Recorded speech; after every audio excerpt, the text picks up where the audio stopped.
Okay, scientists, at this point, you should have drop-down menus with yeses or nos for all of the actions you have listed in your student action table. You don't need one for the additional delays section, just for the specific actions that students could take during passing time.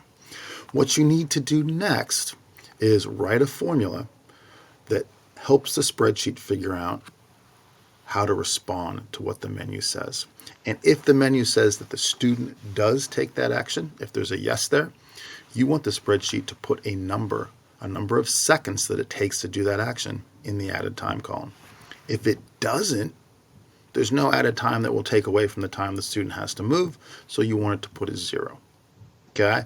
And then finally, you want it to add up all the time it takes to do the things that the student might do instead of just walking to class, so that number can be used to figure out whether or not they're on time. Right?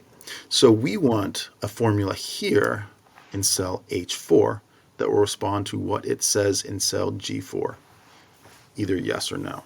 And we're going to use what's called a ifs formula, or the ifs function in the formula. All right? And what that command or function does is it tells the spreadsheet to look somewhere else on the spreadsheet and determine if something is true. If it is true, the formula tells it what to put in the cell with the formula, what number or word to put.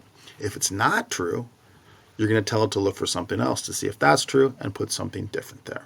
Okay? So we want it to look at cell G4 and see if it says yes or no. If it says yes, we want it to put the number of seconds it takes to go to the bathroom.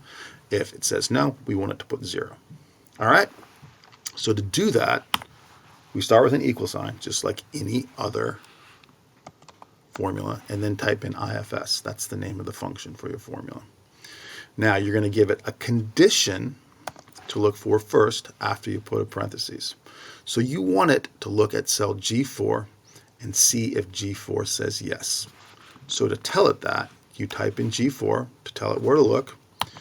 You type in an equal sign, so it's knowing to see if there's something in G4 that's equal to what you put next. And then you put in quotes the word yes. Okay? So it's going to look into G4 and see if G4 says yes. That's the condition.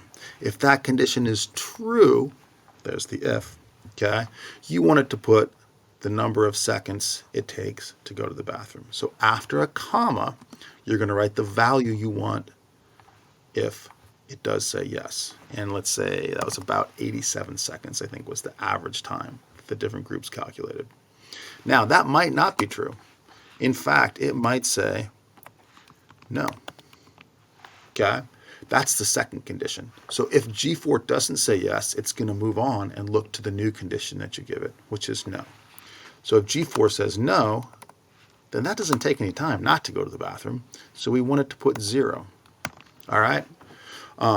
Saying that 0 seconds were lost or used up or added on to the time they were doing something else because they didn't go to the bathroom. Then you hit enter and note it says 87 there. If you change this to no, it should change it to 0. Okay? That's how an if formula works. That's how you tell the spreadsheet to respond to what you put in the menus in the yes or no column. Okay? The last thing you have to do at this stage is down here in the total added time cell. You want it to add all the numbers in this column up. And we're going to use a sum function to do that.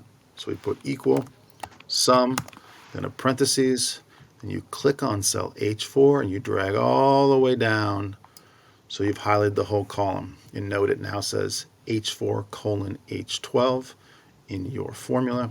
That says starting at H4, go all the way down to H12 and add up everything there.